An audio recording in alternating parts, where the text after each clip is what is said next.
ಮಹಾರಾಷ್ಟ್ರದಲ್ಲಿ ತಡೆಹಿಡಿಯಲಾದ ರಾಜ್ಯದ ಅಡಿಕೆ ಸರಕುಗಳ ವಾಹನಗಳ ಬಿಡುಗಡೆಗೆ ಸಂಬಂಧಿಸಿದಂತೆ ಕೇಂದ್ರ ಆಹಾರ ಮತ್ತು ನಾಗರಿಕ ಸರಬರಾಜು ಸಚಿವ ಪ್ರಹ್ಲಾದ್ ಜೋಶಿ ದೆಹಲಿಯಲ್ಲಿ ನಿನ್ನೆ ಮಹಾರಾಷ್ಟ್ರ ಮುಖ್ಯಮಂತ್ರಿ ದೇವೇಂದ್ರ ಫಡ್ನವೀಸ್ ಅವರೊಂದಿಗೆ ಮಾತುಕತೆ ನಡೆಸಿದರು.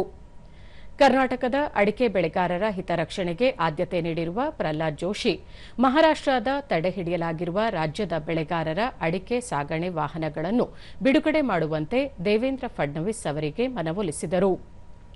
ಕೇಂದ್ರ ಸಚಿವರ ಮನವಿಗೆ ಸಕಾರಾತ್ಮಕವಾಗಿ ಸ್ಪಂದಿಸಿರುವ ಮಹಾರಾಷ್ಟ್ರ ಮುಖ್ಯಮಂತ್ರಿ ತಮ್ಮ ರಾಜ್ಯದಲ್ಲಿ ತಡೆಹಿಡಿದಿರುವ ಕರ್ನಾಟಕ ಅಡಿಕೆ ವಾಹನಗಳನ್ನು ತಕ್ಷಣವೇ ಬಿಡುಗಡೆ ಮಾಡುವುದಾಗಿ ಭರವಸೆ ನೀಡಿದರು. ಅಲ್ಲದೆ ಮುಂದಿನ ದಿನಗಳಲ್ಲೂ ಅಡಿಕೆ ಸಾಗಾಣಿಕೆ ಯಾವುದೇ ಅಡ್ಡಿಯಾಗದಂತೆ ಅಗತ್ಯ ಕ್ರಮ ಕೈಗೊಂಡು ಸೂಕ್ತ ವ್ಯವಸ್ಥೆ ಕಲ್ಪಿಸುವುದಾಗಿಯೂ ಹೇಳಿದರು.